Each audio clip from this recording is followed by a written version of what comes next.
Muy buenas noches, oyentes, televidentes, internautas y hermanos migrantes. Estamos en un café con JJ por Ecuador TV.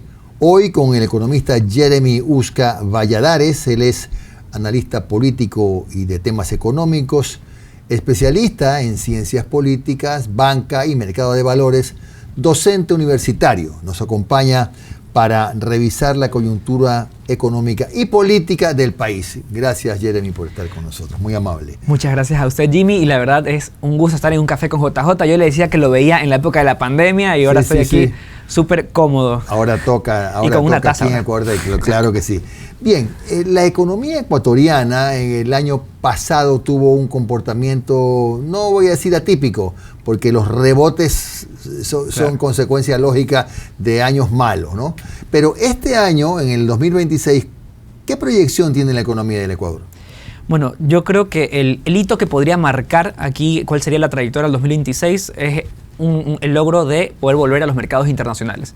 El Ecuador ha regresado a los mercados internacionales y eso significa que podemos tener acceso a financiamiento. Para que la ciudadanía lo entienda, es como que estuvimos estos años sin poder acceder a un crédito.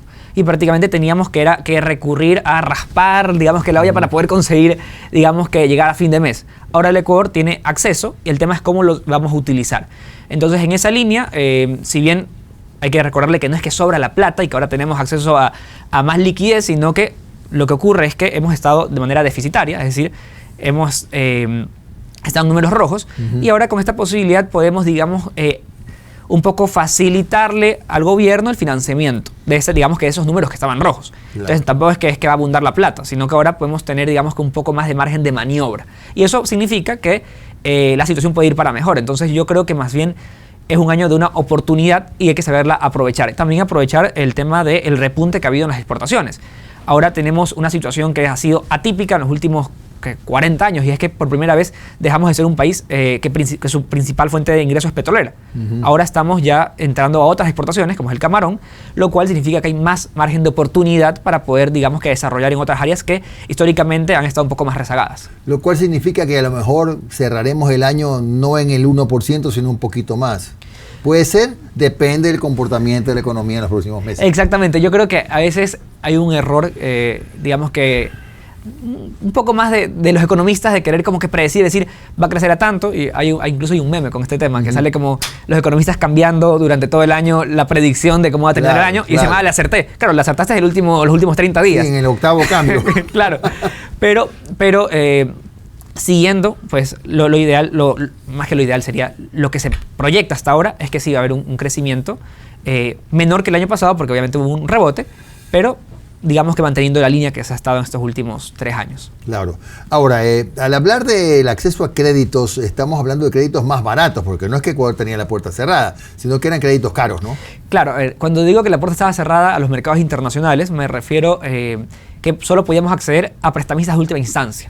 ¿Ya? ¿Cuál es el prestamista de última instancia? Estamos hablando del Fondo Monetario Internacional, el Banco Mundial, el BID. Entonces, ¿qué ocurre? Pues que es como poder financiarse únicamente, digamos que con la familia, es decir, con el que ya me presta porque me conoce, porque sabe que estoy en necesidad, en lugar de recurrir a una institución financiera como podría ser un banco, por así decirlo. Ahora el Ecuador puede recurrir, digamos que, a poner sus bonos de deuda pública y decir quién desea comprarlo. Y ahora sí hay gente que lo quiere comprar, porque ya digamos que no somos un país tan riesgoso como lo éramos hace unos 3, 4 años.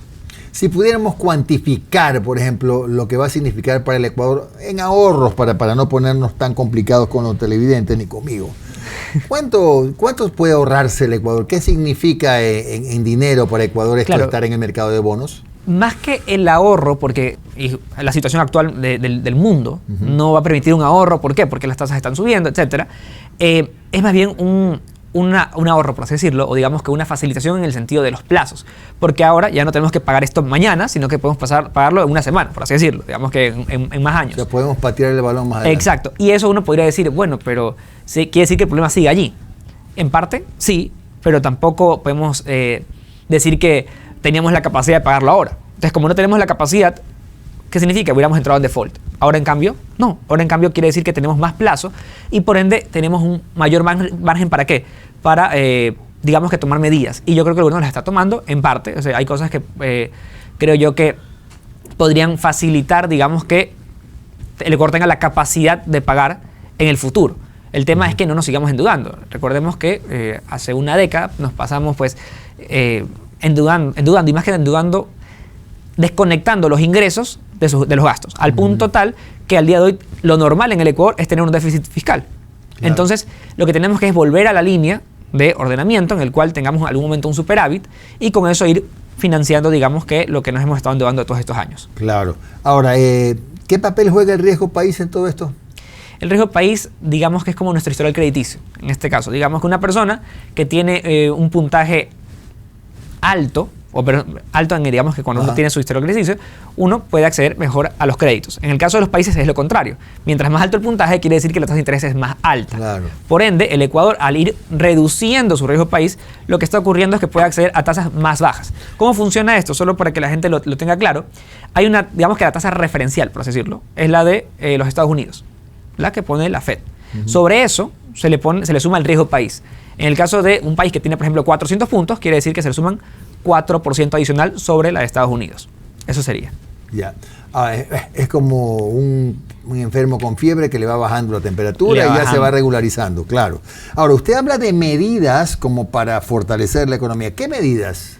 Cuando yo hablo de las medidas, me refiero sobre todo en el tema fiscal. No tanto en el tema económico, porque en la parte, digamos que, de medidas macroeconómicas todavía falta, no hemos tenido una reforma laboral, ahora recién se hace un acuerdo ministerial que está entredicho si es que está vigente o no, pero al menos en lo que es materia fiscal yo creo que en los últimos años hemos tenido avances. Me refiero desde la época de Guillermo Lasso. Con Guillermo Lasso incluso se llegó a un superávit primario y ahora con la salida del subsidio a los combustibles, todo eso de alguna manera ha sumado ¿a qué? A que el Ecuador no esté tan limitado, por así decirlo, a tener que pagar esta clase de cosas como era el subsidio a los combustibles. Ahora el tema es que esos gastos que dejaron de incurrir, ahora podamos redirigirlos. ¿Por qué? Porque ¿qué ocurre actualmente? Que el Ecuador dejó de gastar en subsidios, pero hemos redistribuido a otra clase de subsidios que son los bonos. El tema es cuánto tiempo van a durar estos bonos y si la idea es que después caigan. El gobierno, cuando eliminó el subsidio de los combustibles, dijo que muchos de estos bonos eran temporales. La idea es ver si de verdad son temporales y una vez que salgan, ver cuánto va a quedar, digamos que de margen a favor del país después de la salida de los subsidios a los combustibles. ¿Los subsidios son malos para la economía?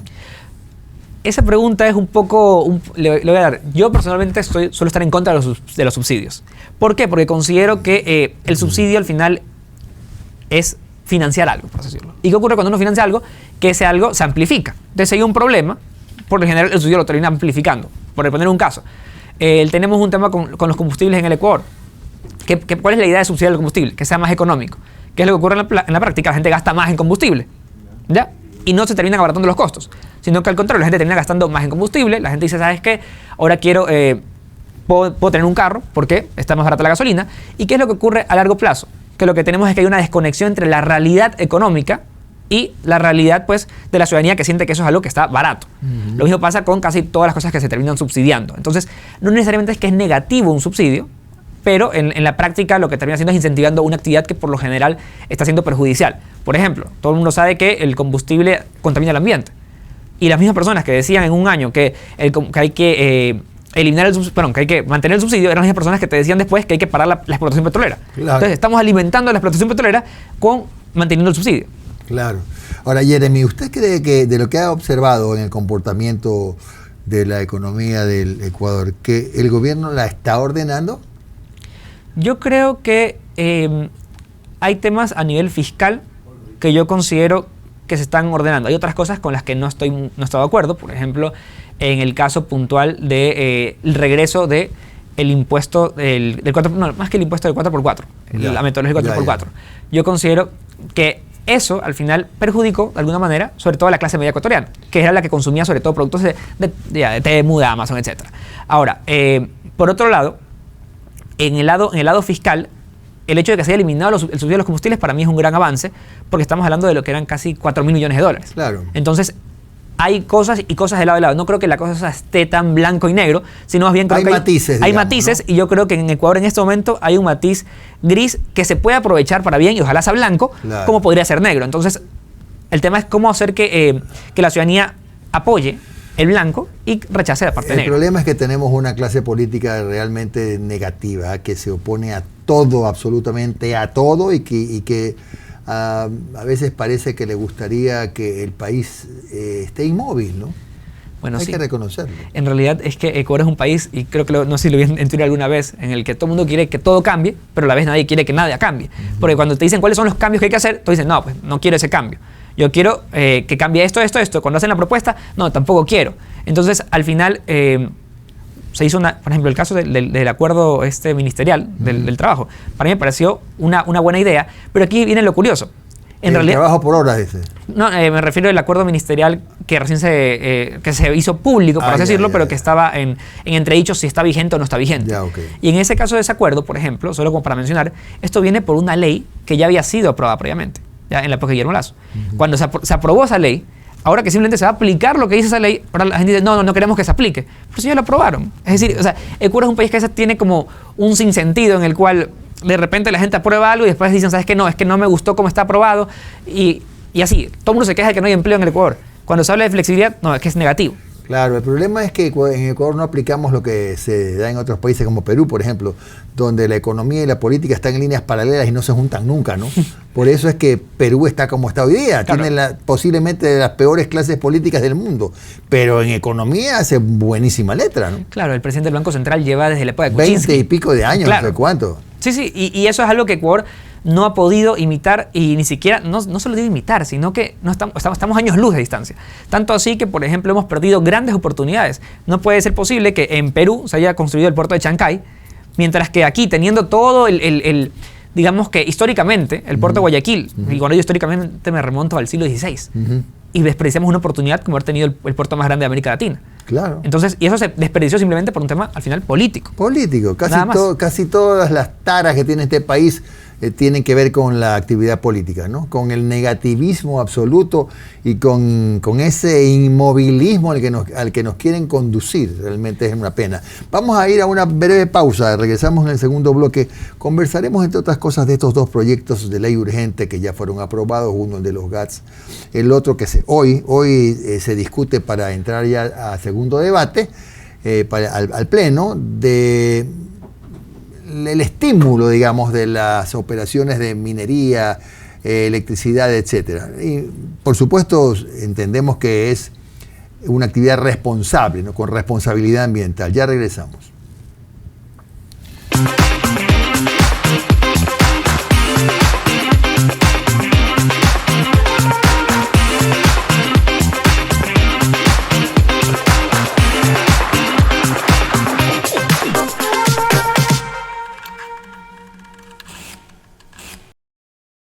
Estamos de vuelta con el economista Jeremy Usca Valladares. Él es analista político y económico, también es especialista en ciencias políticas, banca y mercado de valores, docente universitario. Jeremy, estábamos por abordar el tema de los proyectos urgentes, pero antes quiero detenerme un par de minutos en este 30% de aranceles que Ecuador le aplica a Colombia y que todavía no está en vigencia, pero lo recibiremos de regreso también. ¿Es bueno, es malo, se justifica, se entiende? ¿Qué cree usted? Yo en términos generales estoy en contra de los aranceles. Considero, yo he tenido discusiones con personas que defienden de cierta parte de los aranceles como una medida que no es ni buena ni mala. Ya. Y yo diría que, haciendo la alusión o comparando un poco con la gente que piensa así, yo diría, es como hablar de un arma.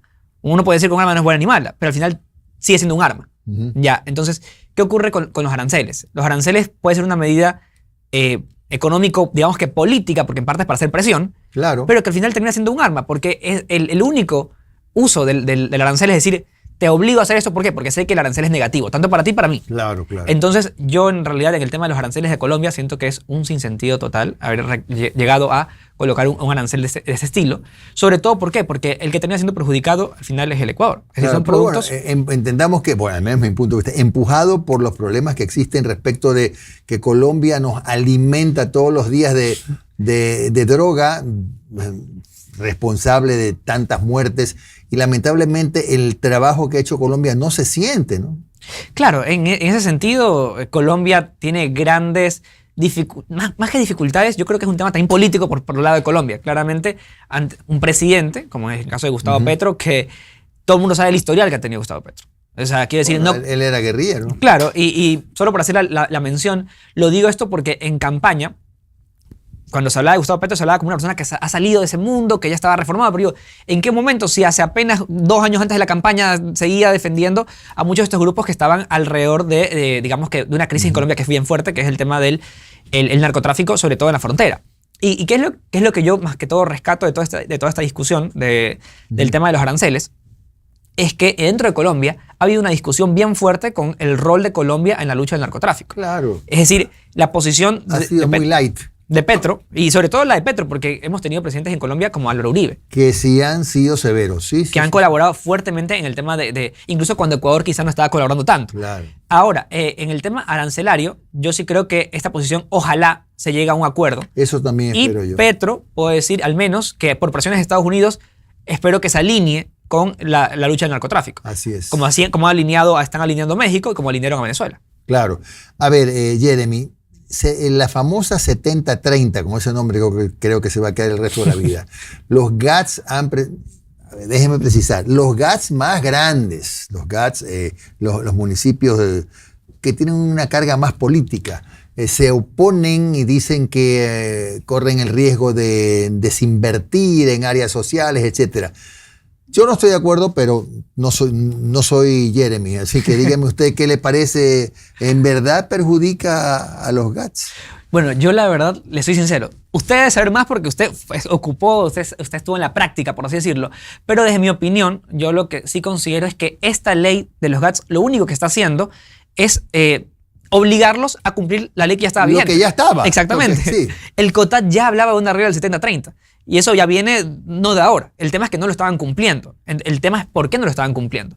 Ahora, yo considero que si usted, que estuvo en la práctica, me puede decir que se pudo ejecutar desde una prefectura que al final es una de las más importantes del país, por no decir el top 2, por así decirlo, ¿cuánto más, digamos, que en las otras prefecturas? Entonces, yo lo que sí creo es que en ese tema de los GATS, hablamos de los municipios como tal, hay un tema también de no querer hacer los cambios que tienen que hacer y que debieron haber hecho no ahora, sino hace quizá 15 años ya. Entonces, a mí lo que me surge con esto es digamos que dos líneas. Por un lado, la línea a favor de los GATS, que es decir, bueno, entiendo que necesitan los recursos, entiendo que claro, se necesita inversión dentro de los municipios y entiendo también que ha habido ciertos, no roces con el gobierno de ahora, sino históricamente, con que el gobierno nacional, por lo general, no suele entregar los recursos a tiempo. Y eso se comprende y toda la ciudadanía lo ha podido palpar. Pero lo que no se comprende, por el lado de los GATS, es cómo es posible que en una situación en la cual el país, no ahora, sino toda la vida, ha estado en una situación económica no favorable, ¿cómo es posible que los GATS destinen recursos a cosas tan insignificantes como, por ejemplo, estaba viendo en el municipio de Quito, ¿cómo era? Era un taller de mariconeo. Sí, un taller de mariconeo. No sé cuál era la utilidad, cuando en Quito todavía hay muchas personas que tienen problemas reales. Problemas reales me refiero como, por ejemplo, que se les están cayendo las casas por el tema de los socavones, etc. Y el municipio está invirtiendo en cosas que no tienen ningún sentido. Entonces yo creo que los GATS sí necesitan un poco acercarse a la ciudadanía y dejar de invertir en tonteras y comenzar a invertir en las cosas que sí necesitan. Y si esta ley de alguna manera consigue eso, pues para mí estará bien. El tema es que lo consiga. Ojalá sea el mecanismo. Yo considero que puede haber otros mecanismos, pero está allí esa carta y no creo que los GATS estén siendo responsables con el dinero público. Claro, y hay otra cosa que también deberían tal vez pensar los GATS, ¿no? Como hay esto de las competencias complementarias, ¿no? Hay algunos GATS, por ejemplo, el de Quito, claro, Quito que maneja temas de educación, pero capaz que parte de la solución es, a ver, esta carga que no me corresponde propiamente, toma, te la devuelvo, Ministerio de Educación, hazlo tú, y libero recursos. Hay formas, ¿no? Hay formas. Claro, formas hay. El tema también está por el lado de cuáles van a ser los rubros que van a tocar. Porque claro, se ha escuchado ahora que se va a ver perjudicada la educación, que se va a ver perjudicado que los adultos mayores, que se van a ver perjudicado un poco de sectores, pero no he escuchado ningún municipio decir voy a recortar, por ejemplo, en publicidad o voy a recortar en las fiestas que hacemos todo o en personal. En personal. Estamos hablando de que no puede ser que el municipio de Quito sea el top 3 de empleadores del país. O sea, no entiendo ni se justifica porque Guayaquil sobre todo mantiene una distancia todavía lejos del municipio de Quito. Entonces, y la población no es tan dispar. Claro. A ver, hay otro proyecto urgente que justamente ya entre hoy, mañana, pasado, ya entra al pleno y es el que apunta a estimular las inversiones en minería y electricidad. Aquí se tropieza contra este proyecto contra los inmovilistas, pero ¿es bueno para el país ya fijar reglas más claras para quienes quieran invertir en minería y electricidad? Bueno, aquí también, como en todo, creo que hay matices y yo lo que diría es... Hay pros y contras. Claro, el Banco Mundial, ya hace unos años, creo que 2023, ya habían hecho un estudio diciendo que el futuro del Ecuador está en la minería. Que sin duda no hay un rubro que pueda, digamos que desarrollar más al Ecuador, o mejor dicho, desarrollarlo, como lo va a hacer la minería en los próximos años. ¿Por qué? Primero por la demanda, que está bien fuerte, tanto para temas tecnológicos como en general, de los minerales, y se ha visto con el aumento del precio del oro, etcétera. Y por otro lado, también está el tema de las dificultades que hay en Ecuador para invertir en minería. Entonces, claro, el Banco Mundial decía, no es posible que, o más bien no lo decían con esas palabras, pero digamos que hacían el estudio diciendo que en Ecuador ese es el rubro que va a hacerlo destacar, pero también es uno de los rubros que más ha tenido dificultades. Le hemos dicho que no al petróleo, hay inseguridad jurídica. Entonces, en ese marco es necesario, obviamente, hacer, digamos que reformas. Y una reforma, obviamente, que deje las reglas claras. ¿Cuál es el problema que yo veo quizá con la reforma? Que siento que no se ha socializado de manera correcta, quizá con los principales, digamos que afectados, que podrían ser justamente las mineras, que en este momento van a tener que hacer un pago. Las mineras formales. Exactamente. Claro, las pero mineras no sé si estén en contra de las mineras formales. No. Lo que digo es que considero que se tendría que haber socializado, sobre todo por ese tema de ese pago. De allí, quienes sin duda... el problema principal del país en tema minero no creo que sea tanto si la ley está o no, etcétera, sino más bien el tema de la minería ilegal. Y la minería ilegal lo menciono ¿por qué? Porque tanto en materia de seguridad, aunque parezca cosas completamente separadas, el problema es que quien financia digamos que al narcotráfico en muchos casos es la minería ilegal. Por supuesto. Y una minería ilegal que está muchas veces respaldada por ambientalistas, que es otro de los problemas que tiene el país con el tema minero. Cada vez que se quiere hacer una minera legal, salen todos los ambientalistas a luchar, pero cuando tienes cantones enteros llenos de minería ilegal, donde hay campamentos de kilómetros, nadie hace nada, nadie dice nada, nadie marcha. Sí. Exactamente. Entonces, creo yo que esta ley podría ayudar en esa materia. Creo que sí, y podría ser más que suficiente con que lo logre. El tema es también un apoyo de la ciudadanía. Yo creo que más allá de que si está la ley vigente, las leyes no hacen el país, sino la ciudadanía. Y si la ciudadanía, cada vez que hay un tema minero legal o un tema petrolero legal, se oponen, pero cuando ocurre de esa manera ilegal, nadie dice nada. Lo que pasa es que se opone por la influencia, lamentablemente, de un sector de ambientalistas y sectores sociales que un poco apuntan a dirigir la opinión, sobre todo con esto de las redes sociales y todo, que contaminan tanto en ciertos aspectos, ¿no? Esa es la parte más complicada, porque ¿sabe qué? Estamos viendo... Jeremy, que este país es como único en América. En toda América están trabajando en minería, están trabajando en temas petroleros. Yo siempre uso un ejemplo. Guyana está produciendo 900,000 barriles diarios. Una cosa increíble. Y acá todavía seguimos en el año de la pera. Estamos por la mitad, menos de la mitad de Guyana. Claro. Menos de la mitad de Guyana, siendo un país más grande que Guyana. Argentina es país petrolero ahora. Claro, y no solo eso, está el tema del litio, que es algo que tanto Bolivia ahorita se ha visto un poco rezagado por los últimos gobiernos, pero Argentina es un país que está explotando todo el potencial minero. Se aprobó con Milei un proyecto de ley que obviamente es diferente en Argentina porque Argentina tiene, digamos que provincias que tienen más poder o más peso. Claro que sí. Por ende, ya no depende tanto del gobierno nacional, sino también de las provincias. Pero a pesar de eso, es un proyecto de ley que ha permitido proyectos de inversión gigantescos a nivel de toda América Latina. O sea, estamos hablando de los proyectos más grandes. Vaca Muerta es un proyecto que va a llevar millones de dólares a la Argentina. Por supuesto. Y va a ponerla en el centro de la explotación minera mundial.